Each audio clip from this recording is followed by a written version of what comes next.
Hola amigos y amigas, ¿cómo están? Soy Nacho Rodríguez en otra edición más de El Ganancia Informativo. Mauricio, ¿qué tal? ¿Cómo estás? Buenas tardes. Buenas tardes, Nacho. Buenas tardes a toda la gente que nos acompaña en esta transmisión, ya transmisión de Y martes. hoy tenemos un super mega programa, Mauricio, porque vamos a hablar de cómo están acorralando a Lorenzo Córdoba el día de ayer.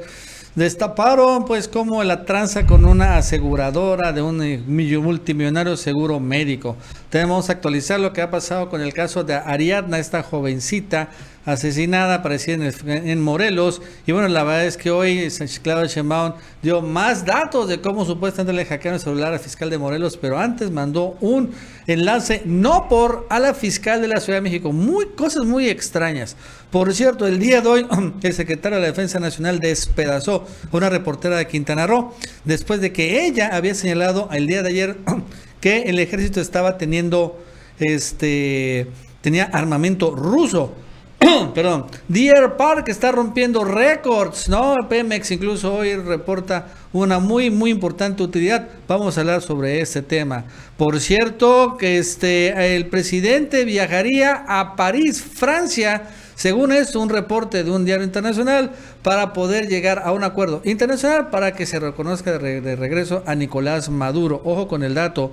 Total drama en el colegio Williams, un colegio privado en la Ciudad de México, porque apareció un niño ahogado en una alberca, en una clase, y la verdad es que otro caso que también llega a la Fiscalía de la Ciudad de México.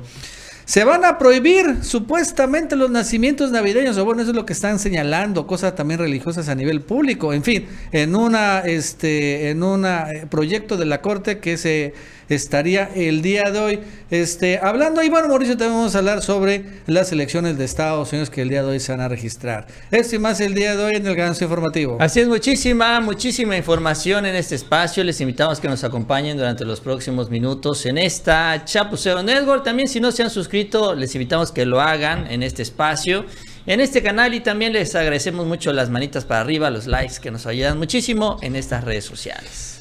Y bueno, arrancando, Mauricio, tenemos ahorita en el Zoom a Pedro Centeno, el director general del ISSSTE, porque vamos a charlar unos minutos con él sobre temas, bueno, importantes alrededor de la institución. Ahorita estamos esperando que se conecte a Pedro Centeno. Y bueno, pues ahora sí está. Pedro, ¿qué tal? ¿Cómo estás? Buenas tardes, gusto en saludarte. Al contrario, el gusto es mío y gracias por el interés a esta noble institución. Pedro, fíjate que en los últimos días ha empezado una polémica, ¿no? Sobre, bueno, unos cambios en la ley de presupuesto, donde empezaron a decir muchos de que, bueno, se iban a empezar a tomar ahorros de las pensiones para, pues, rellenar algunos fondos federales. Y bueno, el ISSSTE tiene la pensionista, ¿no? Un ahorro muy importante de trabajadores al servicio del Estado. Y bueno, yo te quiero preguntar, Pedro, sin desduda que el presidente tal vez ya esto lo clarificó que es falso, pero ¿en qué se gasta o en qué se invierte los ahorros de los trabajadores del ISSSTE o los que están ahí en el pensioniste? Mira, tenemos tres conceptos en el ISSSTE. Uno tiene que ver con el tema de las cuotas de los trabajadores, es el ISSSTE asegurador, donde es el servicio médico, está pensionista, que es su pensión, y FOBISTE, que es una de las prestaciones de las 21 prestaciones que tenemos para el tema de vivienda, préstamos, etcétera. En general son 21 prestaciones las que da el instituto y la más sobresaliente es el ISSSTE asegurador, es donde las cuotas de los trabajadores se van y pues se administran para dar esos servicios. El tema que tenemos es, por ejemplo, en el ISSSTE, pues hay muchos adeudos de gobiernos anteriores, por cierto, hablando de eso, ¿no? Hay un número importante, cerca de 80,000 millones de pesos que nos deben los al ISSSTE, sobre todo al ISSSTE que tiene que ver con las pensiones, y el presidente de México pues ha dado la instrucción de que tiene que regularizarse eso, porque muchas instituciones, gobiernos anteriores dejaron de dar las aportaciones al ISSSTE, se las quitaron a los trabajadores, pero no las entregaban al instituto, y eso generó un problema que ya se está resolviendo, se está regularizando, y que evidentemente la firma de convenios y acuerdos con las entidades, pues hemos empezado a recuperar ya esa capacidad que teníamos para que nuestros fondos sean sanos y puedan garantizar las pensiones de los trabajadores. Pero, ¿y los actuales fondos, Pedro, se invierten en qué se invierten los fondos de las Afores del ISSSTE? ¿En bonos? ¿Se invierten en capital? O sea, en desarrollo del propio ISSSTE, o porque también hay mucho, pues, ah, como que mucha ignorancia en lo que pasa con estas pensiones, y por esa razón también dicen que, bueno, finalmente van a acabar en el presupuesto federal. Mira, el primero, las cuotas que se le retiene a los trabajadores tienen que ver primero con lo que comenté, ISSSTE asegurador. ¿Qué es el ISSSTE asegurador? Todos los servicios médicos que da el instituto, en eso se invierte. En FOBISSTE, que tiene que ver con los fondos para las viviendas, ¿no? Y en el pensioniste, que son las pensiones de los trabajadores, que evidentemente tienen un rendimiento, ese recurso, ese fondo, para garantizar la bursatilidad de de las pensiones, o sea, que tengamos los recursos suficientes y necesarios para que la gente garantice su pensión, que es lo que queremos, ¿no? Hace como 2 semanas, una semana, el presidente habló del ISSSTE en particular en la mañanera y señaló que como realmente esta institución pues era una especie de premio o pago de favores, de cómo, por ejemplo, cuando fue lo del fraude electoral en el 2006, y bueno, en esto participó el Bester Gordillo, Felipe Calderón le dio el ISSSTE al Bester Gordillo, y bueno, la verdad es que en ese sentido siempre fue una especie de premio. Y bueno, llegó pues, un gángster con Miguel Ángel Yunes. ¿Cómo está ahorita el ISSSTE? Porque también, bueno, supongo yo que esto me dice el presidente, ¿no? Hay muchos desafíos, pero bueno, ya pasaron 4 años. Claro, no, sin duda alguna, el ISSSTE, pues nos lo dejaron en los huesitos, hay que ser muy claros, ¿no? Evidentemente, cuando llegó tu servidor como administrador del ISSSTE, pues teníamos 30.000 millones de pasivos, que era lo que se había dejado de pagar. Curiosamente, en el año 2018, ese número subió a 22.000 pasivos, 22.000 millones de pasivos, ¿no? ¿Qué hemos hecho? Pues rescatar al ISSSTE. Primero, financieramente sanearlo. Ya cada día se deben menos pasivos. Estamos en el orden entre 5.000 y 7.000 pasivos que tenemos, que se van a ir pagando. Y empezamos a una cosa muy importante. Primero, entender que el ISSSTE tiene 63 años desde que se instituyó como la institución de seguridad social de los trabajadores del Estado. 63 años que en ese entonces, al inicio del año 60, 1960, eran 500.000 derechohabientes. Hoy tenemos 14 millones de derechohabientes, de los cuales solamente cotizan 3 millones de derechohabientes del ISSSTE. El resto son familiares y pensionados del Estado mexicano. Esto ha implicado sin duda alguna que efectivamente la infraestructura del instituto no se le invirtió en el ritmo que tenía que ser. Creció la derechohabiencia y la infraestructura no creció al mismo ritmo. Por lo tanto, estamos fortaleciendo al instituto. Tenemos desde que tu servidor ha llegado, tengo 10 meses ya en el instituto y estamos fortaleciendo una visión muy clara, cuál es entrarle a mejorar la atención en el primer nivel de atención, en la atención primaria, en lo que es la prevención, que eso es muy importante destacarlo porque el sistema de salud de México está orientado a la curación y nosotros tenemos otra visión. Nosotros consideramos que el sistema de salud debe estar orientado a la prevención. Más vale prevenir, porque efectivamente el Estado está obligado, en primer término, a mantener la salud de la población. Es la primera misión de cualquier Estado. Y en esa visión del presidente de México es el fortalecimiento de la atención primaria a la salud, que eso es importante entenderlo, porque el 80% de los derechohabientes llegan a ese primer nivel de atención. ¿Qué es el primer nivel de atención? Pues los que conocemos como los CAF, son centros de atención familiar, donde hay un consultorio médico, las unidades de medicina familiar que hay de más de un consultorio y las clínicas de medicina familiar con especialidad y quirófanos. Este es el primer nivel de atención del ISSSTE que tenemos y estamos fortaleciendo en 5 acciones muy puntuales. Una, garantizar la plantilla de personal que esté completa, equilibrada, para poder ofertar turnos vespertinos y sábados y domingos. ¿Por qué? Porque como no creció la infraestructura al ritmo que necesitamos, esa infraestructura hay que potencializarla aumentando su capacidad resolutiva.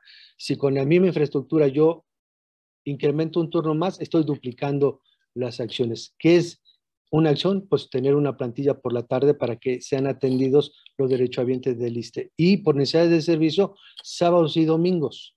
Estamos revisando cómo se encuentra la infraestructura, dándole mantenimiento, porque había mucha desatención en el mantenimiento, son unidades que tienen 35, 40 y hasta 50 años de haberse construido, entonces requieren pues una cirugía mayor, tanto en el tema eléctrico como hidrosanitario, baños, etcétera.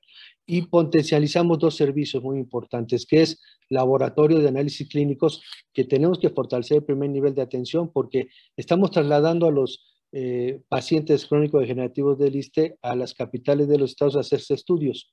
Si eso lo podemos hacer en su clínica, que sea la toma de muestra, concentrar esas tomas de muestra en un laboratorio central y en 24 horas entregarles sus resultados. O sea, es la modernización del ISSSTE en primer término y tiene que ir orientada sin duda alguna a la prevención. ¿Por qué la prevención en los crónicos degenerativos? Bueno, si un paciente que es hipertenso está controlado, pues no puede desarrollar otro tipo de padecimientos. Si un diabético está controlado, pues no puede desarrollar una insuficiencia renal, que puede ser el caso. Si un obeso no está controlado, pues puede generar una de estos dos padecimientos. Entonces, la prevención es muy importante entenderlo. Creo que, salvo tu mejor opinión, la pandemia nos enseñó muchas cosas. Primero, que los sistemas de salud están rebasados, que los sistemas de salud están orientados a la curación cuando debe ser a la prevención, y que si nuestra población no está sana, es un factor muy vulnerable para que afecten las pandemias. O sea, nos afectó porque tenemos hipertensos, diabéticos, obesos. Atrás del COVID, hay que decirlo como es, hay una epidemia de diabéticos, de hipertensos y de sobrepeso en el país. Y eso es algo muy importante, que anteriormente no se fincaba mayor atención en eso, es cierto, porque dejaban de lado la prevención. Pareciera que la concepción era que si no hay enfermos no es negocio. Y nosotros no lo vemos así. Nosotros creemos que la salud es un derecho y el Estado mexicano está obligado a mantener primero la salud de los derechohabientes, de los mexicanos, hombres y mujeres, a través de un sistema que ponga en el centro de la discusión la promoción a la salud y por lo tanto la prevención. Eso es educación en la salud y eso va a ayudar mucho porque el estilo de vida va a cambiar en beneficio de nuestros ciudadanos. Doctor Pedro Centeno, hace como creo que un mes más o menos le ordenó el presidente o que a la secretaria de Seguridad Pública, Rosa Isela, llegara al ISSSTE también, supongo que a fortalecer la limpia. Estaba viendo que, bueno, creo que 10 contratos no se van a renovar para el próximo año. O sea, pero mi pregunta es, ¿tan fuerte es la mafia al interior del ISSSTE que tiene que llegar la secretaria de Seguridad a romperla? O sea, así de ese nivel. Pues sí, tenemos muchos problemas. Sin duda alguna, el presidente de México dio la instrucción de generar un equipo multidisciplinario encabezado por la secretaria y estamos en esa tarea que nos encargó de transformación del ISSSTE. ¿Por qué transformar al ISSSTE? Mira, mi visión, y lo digo con mucha responsabilidad, es que hubo una privatización silenciosa del sector salud a través de lo que conocemos que son los servicios integrales. Estos servicios integrales le quitaron al ISSSTE su capacidad resolutiva. ¿Qué quiero decir con ello? Que terceros hacen lo que tenía que estar haciendo el instituto. ¿Por qué? Pues porque había una visión distinta, una visión donde en el centro de la discusión era la ganancia económica y no prestar el servicio solamente. Entonces, sí nos está ayudando mucho la secretaria, estamos revisando algunos temas muy importantes y creo que vamos a tener resultados prontos porque sin duda alguna hubo usos y costumbres que dañaron a la institución porque no se ponía en el centro de la discusión el derecho humano a la salud, se ponía en el centro de la discusión el negocio. O sea, ¿qué quiero decir con ello? Por ejemplo, estos 10 servicios integrales a los cuales estás haciendo mención, te puedo decir anestesia, hemodinamia, osteosíntesis, mínima invasión, tamiz neonatal, etcétera. Esos los presta un tercero cuando debería de ser prestado por el instituto.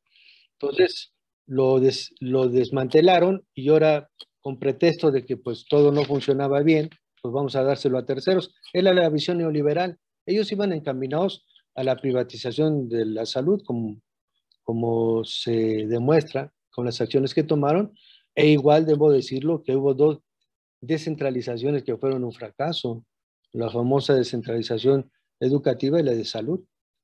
Ese es el problema. Yo estoy a favor, por ejemplo, de un sistema único de salud. Creo que eso va a ayudar muchísimo. Hoy el sistema está fragmentado.